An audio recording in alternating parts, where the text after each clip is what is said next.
second game, things were a little bit better early on. They didn't have that hemorrhaging that we talked about that we saw in game 1. But when they tried to make the play for Baron, EDG just ends the game 2 minutes after that. And it's really incredible how quickly this team's able to execute as we get into Champion Select for what could be the final time for DetonatioN FocusMe at Worlds 2018. As we go into the bans, they quickly respect the Akali from Scout last time. They will not play against that one again. And they'll then target ban Mako with Alistair and Leona being banned away across the board. EDG take out Urgot, Aatrox, and Tahm Kench. Looks like a Rakan first pick coming out from DetonatioN FocusMe. I saw the Leona ban and I was like, all right, that only means one thing. It's very indicative. Yeah, they have a bot lane in mind. So Edward Gaming, they may be looking to go for the Kai'Sa themselves. They could also go for the potential Nautilus. Braum is an answer as well to this bot lane. But based on Mako's champ pool, I feel like he can play almost anything. In fact, they may just steal away the Lovers Duo and say, you know what, you can have Kai'Sa. We're fine with that. We're more than happy to take this champion away from you and see what else DetonatioN FocusMe have got. This is going to be one of them bad breakups, Vedius. We'll see how that plays out in bottom lane as the Gragas locked in again for the side of EDG. They've already shown they can flex it around, so we'll see where it ends up going this time around. DetonatioN FocusMe now. 2 more picks to go before the next round of the bans comes in. Hovering over Yasuo, but that's one of those picks that I'm not going to get baited by because usually people switch away from it. There we go. That's a lot more in line with what I was expecting. Steal on the Nocturne. We already talked about how it is his most played champion, and it looks like they're going to add yet another play on that one here. So the fact that EDG have blind picked the Gragas all 3 games just goes to show how much flexibility it offers. You already talked about how it could be played up towards the top lane. They can put it in the jungle. They can play it in support. It kind of has flexibility all across the board, and it's a very safe blind pick for EDGers. All of the members seem more than capable of playing it, and you never really know where it's going to go. So I do like this pick coming out from Edward Gaming. Interesting if DetonatioN FocusMe choose to go for this because Tristana, not that lane dominant, considered not the greatest pairing up with the Rakan considering how strong an engage tool he is. But maybe they'll look to just primarily use him as a setup for the Noct to follow up around the level 6 mark, where we could see DetonatioN FocusMe just hard invest in the bot side of the map. DetonatioN FocusMe wanting to make sure they get that AD carry before the second part of the bans come in and it gets potentially targeted even further. Edward Gaming, though, lock in the Syndra, making sure that they don't get that banned away from them. They're going to have Scout on one of those powerful one-shot champions yet again. And it's interesting how often EDG will lock in their mid laner in the first half of the draft.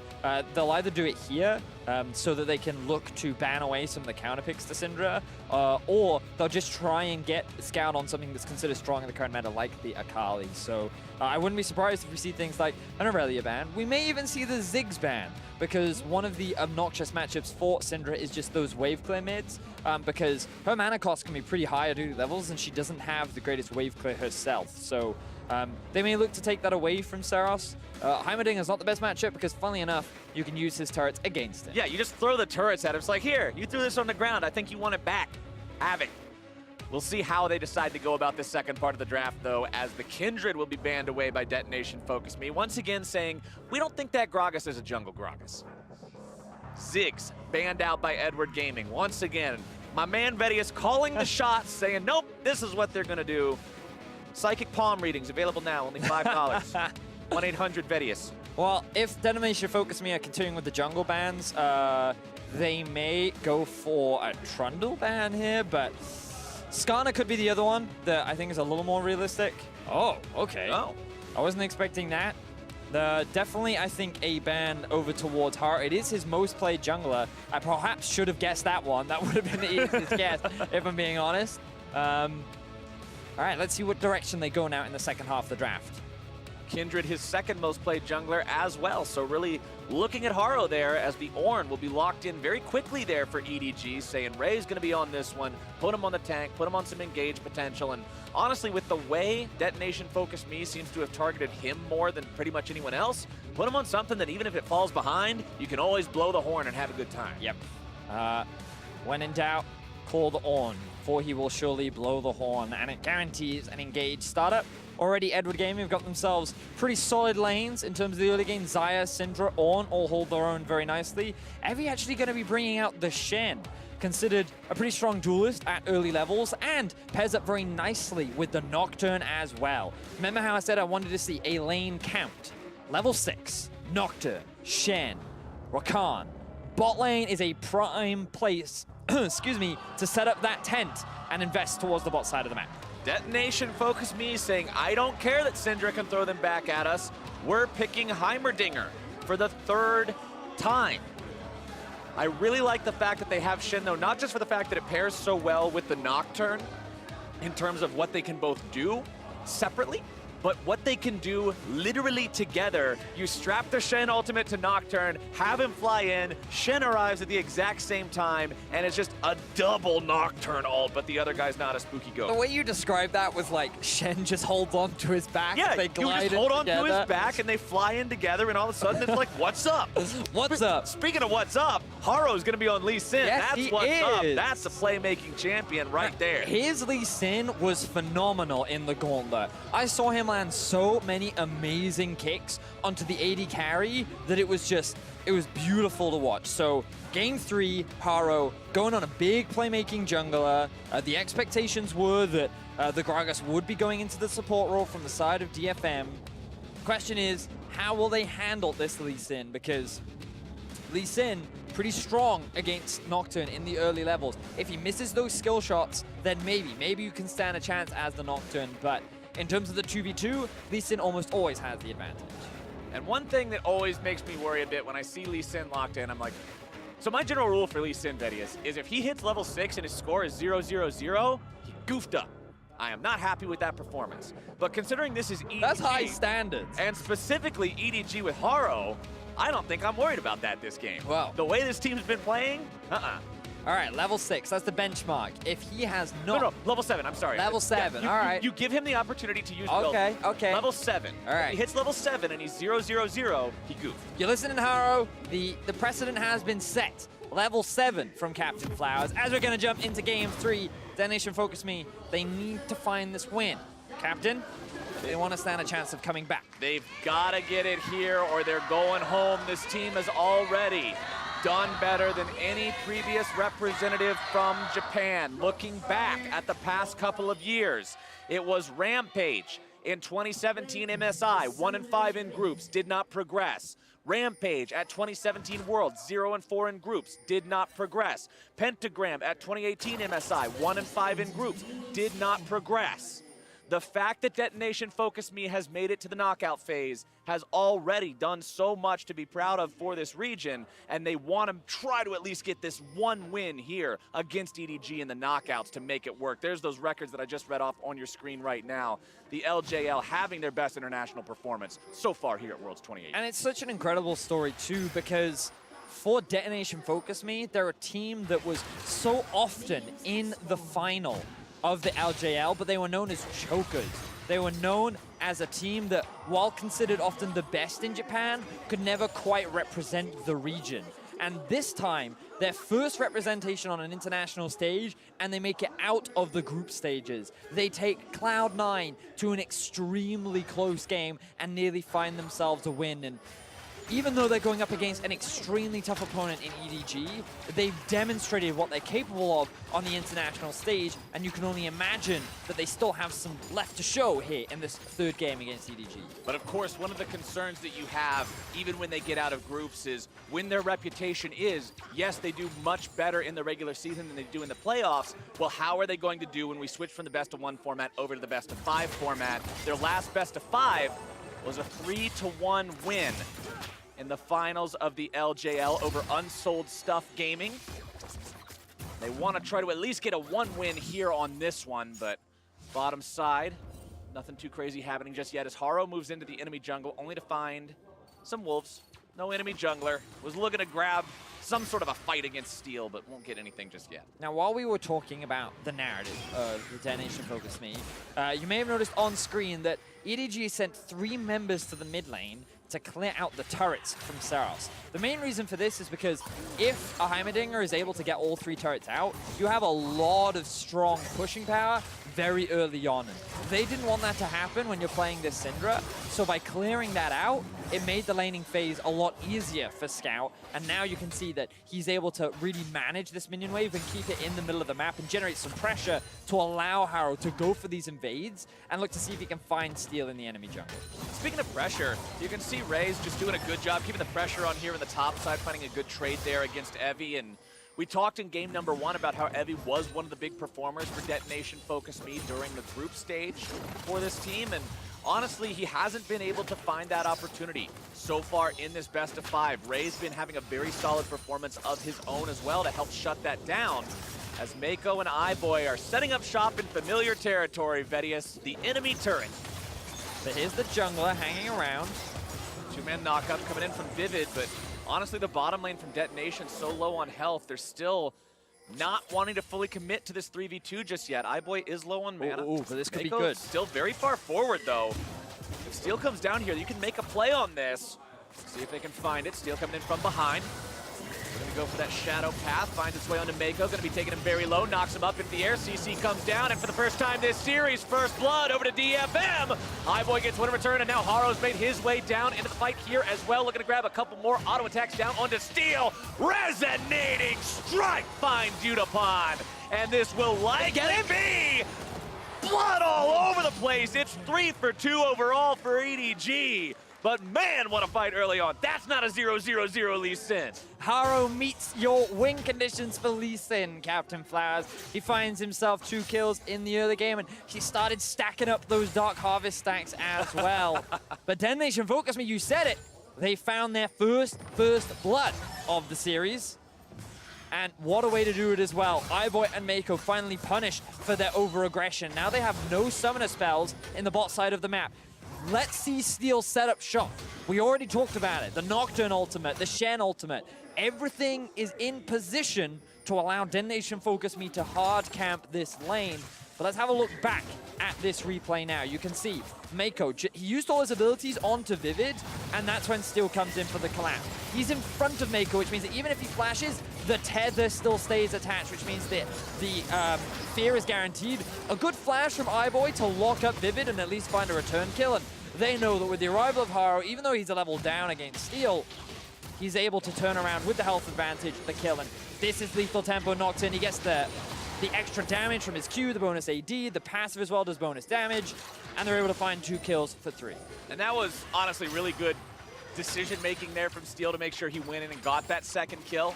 EDG up in gold a little bit right now, but considering they got the overall edge in that fight, that's understandable. But both of these junglers on the board early. That's what I want to see. Tiamat in the inventory for Harrow. Oof. Going to be clearing those camps out faster than ever. iBoy finding some good damage down on the DetonatioN here bottom side. Vivid eating a lot from Mako on the back end of the fight here as well. And with that one trade, that means again, Vedius, DetonatioN and Vivid just have to sit on their back foot.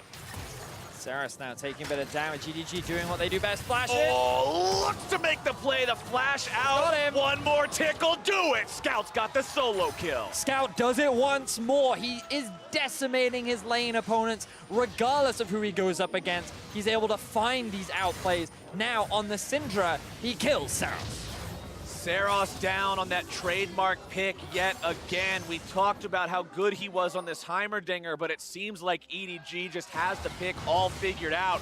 Harrow walking forward now, gonna eat a lot of damage there from Steel. That's not a fight you're gonna win, man! Him! Solo kill! Steel now 2-1-1 on the Nocturne. It was he who found the Lee Sin in the jungle, and if Nocturne gets that first hit, he's able to proc the lethal tempo, and he was able to find out the kill. Harrow, he did, I'm not sure if he had a control ward in his inventory or not. I'm going to assume he didn't, because he didn't jump out to safety, and if he had, he would have gone away with his life, but Steel threw down the smite. He has the red buff tick over, and now he's got the completed jungle item. DFM, even though they've lost a couple kills across the board, there's still a very clear win condition, Captain Flowers. We just need to see Steel use the advantage he's now built up for himself. There's also a very clear 1 kill per minute so far in this game. Here we go, level 6, level 6. This is the bot lane play we were talking about. Steel wants to make this one happen. Xayah ult not available yet, still only level 5 for iBoy. Mako, the same thing being said for him. Steel's hanging out back here, doesn't want to accidentally walk over a ward by going too far forward. Vivid looking for the opportunity to go in here. Steel's going to decide to start things off on his own. Can it find the CC? They've got iBoy knocked up into the air. Steel grabs the first kill, and they'll walk out with that success. Beautiful stuff from DetonatioN FocusMe. Exactly what we wanted to see. You get an extra kill onto your Nocturne. Great use of the ultimate. The Shen ulti is still available as well, and the fact that you're putting iBoy behind, getting DetonatioN into a position where he can be a big carry is great for DetonatioN FocusMe as the game progresses. Haro trying to make something happen here in the top side. Almost seems like they've switched up game plans, where it's now EDG trying to make plays top after DetonatioN FocusMe already finds their success bottom side, and now they're knocking down this tier 1 turret. Something Trist is adept at, she'll get even better at as the game goes on, but getting first turret money in your pockets 8 minutes into the game is fantastic for this team, who now have themselves a gold lead. Great to see from DetonatioN FocusMe. Game 3, they're not down and out. After the first 2 games where EDG just stomped and controlled DFM in the early game, they are now bouncing back, and it's off the back of their jungler Steel, the man that the team often relied on during their regular season to get them their early game leads. Is now 3-1-1 against EDG, and has everything that he needs to help them get through this part of the game. Ulti is coming back up soon. We need to see him keep the pressure up.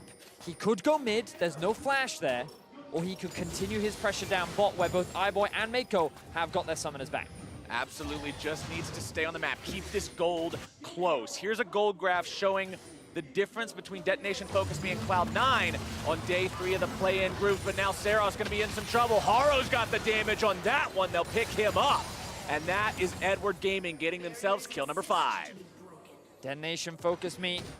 They also have to respect that EDG can be proactive on the map themselves, and the long-range ulti from Ray was great setup when Seros did not have his flash available. The chain CC from Scout and Haro together was enough to find themselves a kill onto the mid laner, and Seros, he hasn't had a great series. A lot of attention has been thrown towards him. Yes. And at 0-2-0 right now, EDG find the kill advantage once more. I mean, a lot of it, too, I think, has to do with the nature of the pick. Heimerdinger is one of those champions that doesn't have any inbuilt escape mechanisms, naturally pushes the lane, naturally encourages you to want to gank him, and EDG says much obliged. And in most instances, it's really difficult because whenever you try to get close, the turrets can often swing a gank back in your favor, but when an Ornn ults from half the map away and hitting you in the face, like, what can he do, right? Like, so it's a very unfortunate situation for Seros to be in. His flash is now back up, and the laning phase should get just a little bit easier for him. Still within 1,000 gold here for DetonatioN FocusMe. They do drop that first Ocean Drake, but that's not too big of a deal just yet. You are seeing the lanes get flipped upside down now as the bottom lanes head topside and vice versa. Evie down 20 CS compared to Ray, who is going for the Iceborne Gauntlet build this time around on the Ornn, supplying a little bit of extra damage and trading potential against his opponent. Seros gonna just kind of have those turrets deleted instantly now versus the Syndra, as the Rift Herald will be started up by DetonatioN FocusMe. It's will be spotted out though by EDG, and with the Syndra and Lee Sin, you would expect EDG to be the stronger at this point in the game. And you can already see them moving up. Ornn has rotated up as well.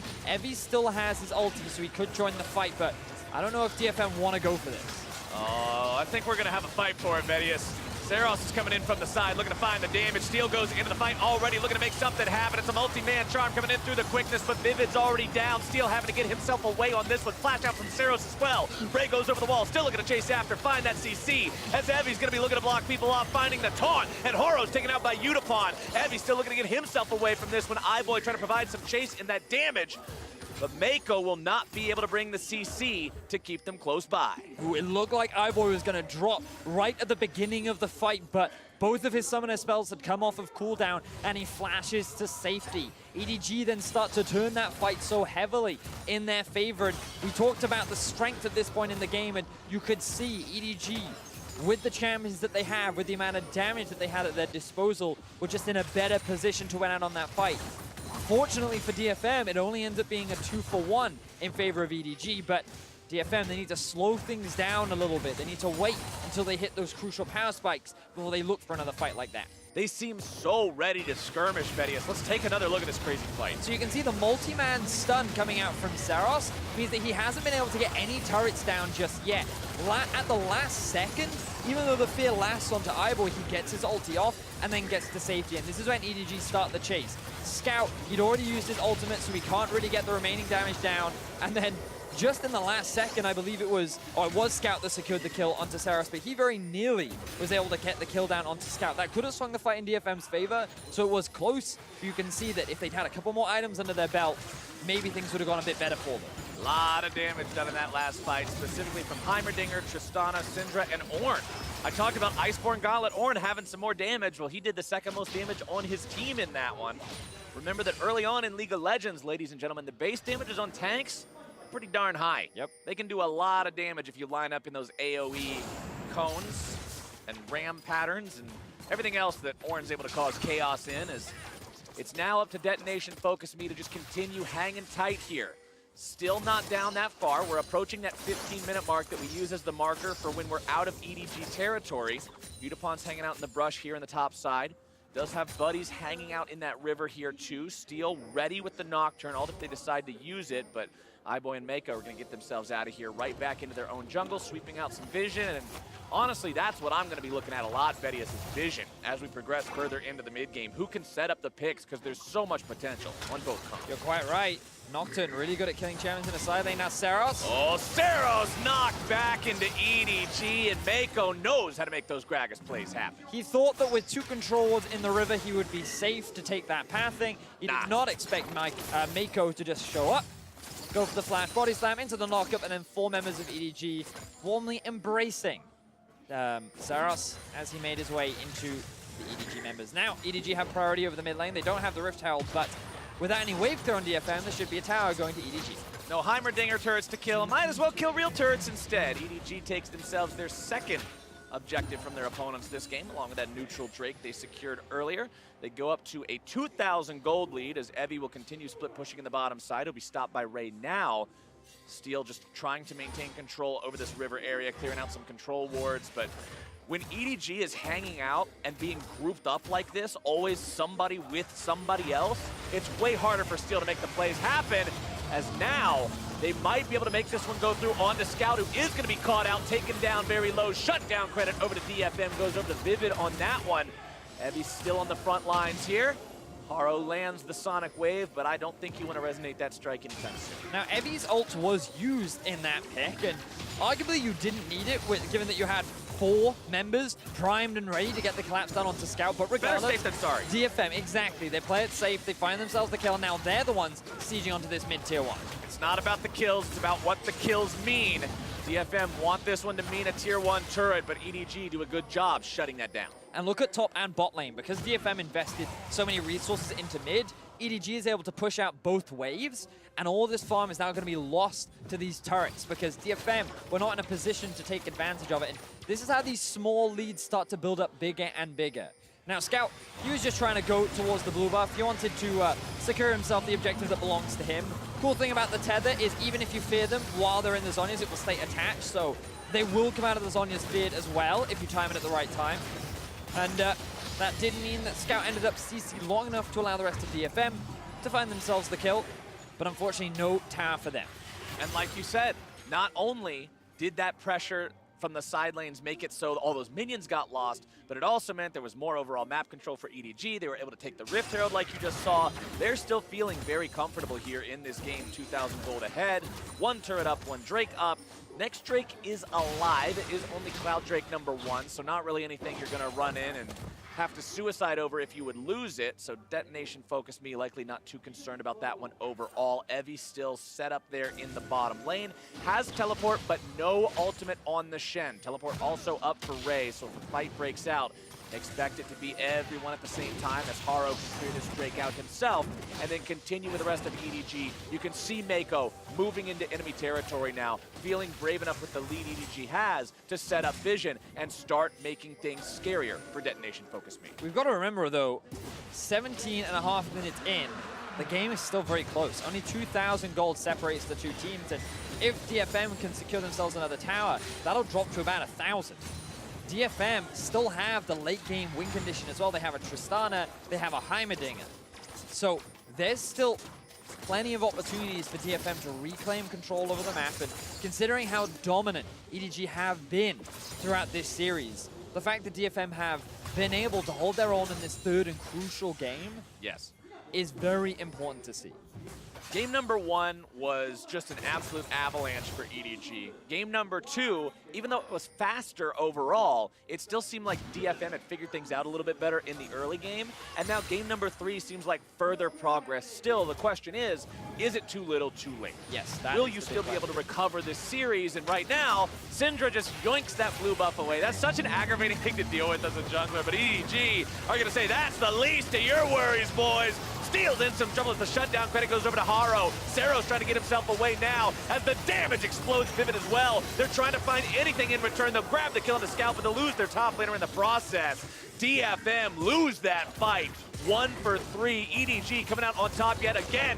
Mako's taken down by Unipon, making it 2 for 3 overall. But can he get away from Ray? He'll chase after him with the CC. So many slows, so many stuns, so much damage, so long Unipon. And EDG find themselves 4 kills onto DFM. They have the Rift Herald in their inventory as well, and will look to break down the tier 2 turret in mid. EDG, they had 4 members, or in fact 5 members, all grouped up around that blue buff. DFM thought they could challenge, they made a crucial mistake, and now EDG has snowballed this into a 5,000 gold lead. Knock knock, who's there? It's Shelly, but they're gonna close the door in time to prevent her from taking down that tier 2 turret. Let's take another look at how it all started. And you can see that DFM, they feel that with this vision, they can set this one up. Steel tries to use the spell shield, but it gets broken by the Gragas. A good Gragas ulti combined with the kick knocks 2 members of DFM back into the waiting arms of EDG. And with a great ulti engage from Ray, EDG had everything that they needed to just collapse down onto DFM, find themselves 4 kills. And the 4th kill did come from Unipon, who did his best to kind of clean up at the very end, but unfortunately, he wasn't able to escape from the CC from Ray and the damage from Haro. That was like the Horn dream. Everybody was just lined up along this nice, straight, road-like path that you can just send the ramp charging all the way down there. Well done by EDG. 4,000 gold lead now, 20 minutes into the game. Baron is alive. Remember the game time so far, 27 minutes, 22 minutes for EDG in these victories. Detonation FocusMe would love to make this one take a little bit longer, but honestly, you're 0-4 on your Heimerdinger, who once again hasn't been having a fantastic game for himself. An entire item behind Scout's Syndra. Luden's Echo, Hourglass, Sorcerer's Shoe versus just the Echo and the Shoe means that Ceros has a long way to go to catch up to his counterpart. And while we saw Steel with a great early game, he was ganking a lot bot lane, we only saw him find that one pick onto Scout, and then nothing else outside of that. We didn't see him moving towards other side lanes. We didn't see them looking for more picks. And when EDG were able to slowly claim the vision control over the map, it was them who was dictating the pace. It was them lying in wait for DFM to overstep. And they have been the ones to find these fights, and now they're looking for another one. Uh-oh, Evie's in some trouble. Gonna get away from the collapse. EDG bringing multiple people down here. Looks like Detonation FocusMe's top laner will live to see another day. But now pings onto the Baron pit from EDG. They're saying, wait a second. We left this vulnerable. Last time that was a problem. Could have been a problem. Ultimately ended up being a wonderful gift. This time around, they don't want to risk that yet again, as Ray will take down the bottom side tier 1. That is the final tier 1 turret taken down now on the side of Detonation FocusMe. Affords EDG even more control over the map.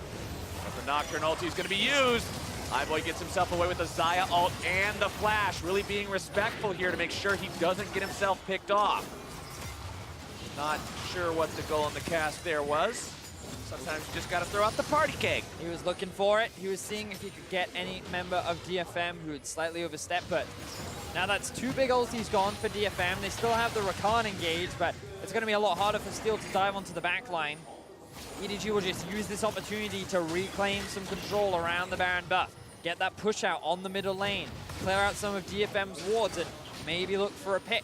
Ray has also joined the fray. But there's a big minion wave up top side that needs to be cleared out.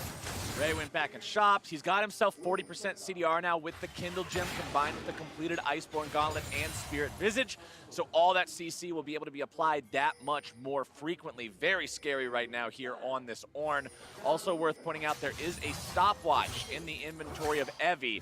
So when he goes in on this Shen to taunt people up, he can do so with a bit more safety and security than what he would otherwise be able to accomplish. Inventories of the AD carries looking pretty similar right now. Stormrazor plus Rapid Fire Cannon, as both these two will continue to scale up, become very scary as the game goes on. Still an 8-12 game overall. Still about a 4,000, almost 5,000 now gold lead for EDG as they move into the enemy jungle, scouting around, throwing down some wards, maintaining control.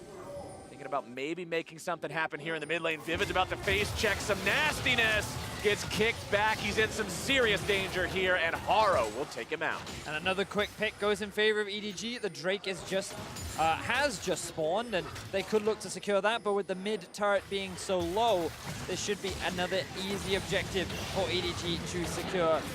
Ambitious if they want to keep pushing this, but they have a lot of their ultis available. They've got ultis available. The big engage mechanism from their opponents in the Rakan ultimate is not available because he's still dead for another 10 seconds. EDG can just brute force down this inhibitor turret. Ray continues to go in, but Haro said, no, we're getting out of here. I'm not entertaining this at all. He's all the way back past the tier 2 rubble while Ray's charging forward. That seemed to be a little bit of miscommunication. It's not punish, but EDG needs to make sure they're on the same page here. This might be what we evidenced by a little bit of lack of clear love. But we've seen the... I like the confidence from EDG to just group up and push down mid, just because they know that, hey, your Rakan is gone and we don't think your fight is 4v5. That kind of confidence is really good to see, just because very few teams will actually take that risk. They don't want to run the potential of, oh, they still have 4 members alive, they may look to collapse upon us, but they challenge DFM, they secured a tower, they get the Ocean Drake as well, and while they have lost some control around Baron, they've been able to push out bot. Ray will go back to base and spend some of his gold.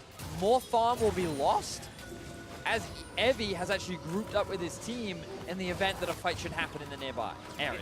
It's a 7K gold lead now, Vedius. It's the same story that we were telling in game number 2, where things were looking better at the start, but then as soon as there's even a moment of weakness from DFM, EDG is able to capitalize and punish. And right now, this team is in a phenomenal position to close out this game and close out this series and punch their ticket to the main stage group phase of Worlds 2018. I got my years mixed up. Not the best thing to do, but sometimes the best thing to do is set up vision around Baron, which is exactly what EDG is doing right now. Nice steal away on the Gromp too, so casual, walking up, thanks for the leash. Steal that one away, as DetonatioN FocusMe is now tasked with trying to maintain enough control over the map to not allow your opponents to free Baron, while not taking enough risks to get yourselves caught out. Now the bright side for DFM is they still have the Tristana win condition. Level 14, actually a level advantage over iBoy, nearly completed the Infinity Edge as well. Means that at 3 items, DFM's team fighting is not the worst. And I'm quietly optimistic looking at how Yutapon has been playing this game so far. One good engage, if they're able to find a quick pick onto either Scout or iBoy, maybe DFM can swing a fight in their favor, but obviously, it's still an uphill battle. That is a very healthy gold lead that EDG have for themselves. As you mentioned earlier, a whole item sits on top of Scout over his mid lane counterpart, and Ray is just so tanky as well with 3 items completed as well. EDG are definitely still very strong at this point in the game, but I'm just looking at the potential. I'm looking at the maybes. You've got to look at the maybes right now for DetonatioN FocusMe, because you can't look at a game and say, oh yeah, here's how you absolutely win the game right now from an 8K deficit at 26 minutes. That's just not something that regularly happens. But there are some of those opportunities. Remember, this is EDG. This is a team that has had issues with this in the past. Only a couple days ago, it was a lead very similar size to this that they threw against And it wasn't Rakan. It was a Rakan. This is EDG's weakness. We just need him in the mid lane now, Flowers, and everything's together. If they're in the mid lane and Rakan is in that leftmost bush, EDG's in some trouble. That's it. That's the recipe for disaster for EDG. But they're staying the hell away from that bush, and they're going right into the Baron pit instead. No vision over this for DetonatioN FocusMe. A blue ward being placed down. Do you decide to fight this now? It looks like EDG is going to turn it around instead on their own volition. Steel's taken very low, flashing himself away. Vivid looking to go in, find the team fight CC.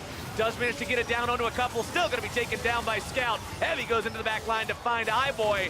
That'll at least clean up some of the damage on the side of DFM, but EDG may yet be able to take him down. Ray's going to solo out Utapon if he isn't careful, as Evie finally falls to Mako, and Ray is going in and claps him right back into the spawn platform. And EDG made the smart call there, not committing to the Baron, not running the risk of it getting stolen, immediately turning onto the jungler, finding a kill and finding the fight. They now have 4 members alive. Ray is just zoning away Seros as EDG looks to secure the Baron.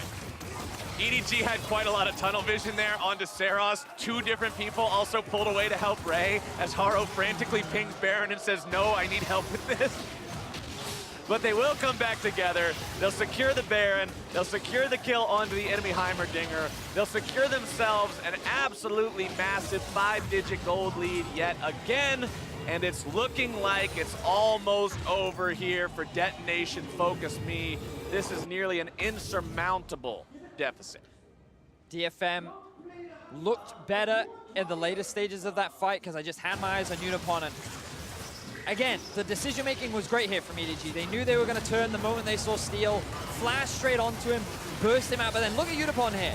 He just melts through the AD carry. He nearly kills him if it wasn't for that stopwatch, but then Ray was like, oh, you want to play? Okay, let's play. And then he just shows how much stronger he is than Utapon with those 3 tanky items finished, just melting through the squishiness of the AD carry. The sticking power of this Ornn. Unbelievable. Clap. He really did bring the thunder as he found a kill onto Utapon, and now EDG with the Baron buff are making their way towards the rest of DFM space. EDG deciding bottom lane is the way to go with this one. Remember, they've already knocked down the inhibitor turret in mid lane, so if they can push up this wave bottom, shove this in, take bottom lane inhibitor, you just immediately walk it 2 feet to the north and take the mid lane inhibitor as well. Seems to be the plan as Mako's on the front line there, looking for playmaking opportunity with the barrels. Plenty of minions lined up here, pouring damage into that turret already as Ray decides it's time to go in. Evie's already been deleted, and with your frontliner gone, there's not much of a chance to make a coherent fight happen. EDG are into the base. They've got the enemy Shen down. They're looking for inhibitor number 1. Haro goes in, looking to grab himself a kick. They've got some damage down, and Vivid's out of the picture. EDG are moments away from winning this game and taking this series. Nexus turret number 1 now under pressure. DFM trying to hold on at the very edge of the base in the fountain. They've lost their AD carry. They'll lose this game, and EDG are looking to end them here. Seros finally falls. iBoy grabs the kill, but dies on the steps of the fountain itself. Minions putting the work into the remaining Nexus turrets. It's Steel against the world, but the world will win today. EDG will take this series 3-0 and advance to the main stage. Edward Gaming, they looked very convincing in their first 2. The third one was a little bit more of a challenge. DFM made them work for it. But in the end, good decision-making, great team fighting, and Ray really stepping up. We saw iBoy in game 1, we saw Scout in game 2, and Ray in game 3 with his use of the Ornn ultimate, his pressure in a side lane, his team fight impact. Really impressive stuff from the top laner of EDG. And while we celebrate the victory of EDG, I want to applaud the grit of DetonatioN FocusMe, getting the representation for Japan through the play-in group stage for the first time at one of these international events, getting themselves into a best-of-5 versus the team that a lot of people looked at as the single strongest team in play-ins, and adapting throughout the games, not enough to find a win, but enough to clearly see progress from game to game. This is a team that did their region proud at play-ins. They went further than they ever had before. And honestly, they can hold their heads high as they walk out. And DetonatioN FocusMe are considered the strongest team in the LGL. They have been for a while, and you can only imagine that moving forward, they'll continue to grow, they'll continue to look strong, and perhaps at the next international event, they can just continue to progress further and further, because this team has a lot of potential. And going up against EDG is no easy task, because they are one of the strongest teams that we have at the World Championship. And in Game 3, they definitely had an admirable effort. Detonation FocusMe put up a hell of a fight, but ultimately the might of EDG was too much for them to handle. To break down that game and the entire day of matches, let's pass it off to World's Cooldown.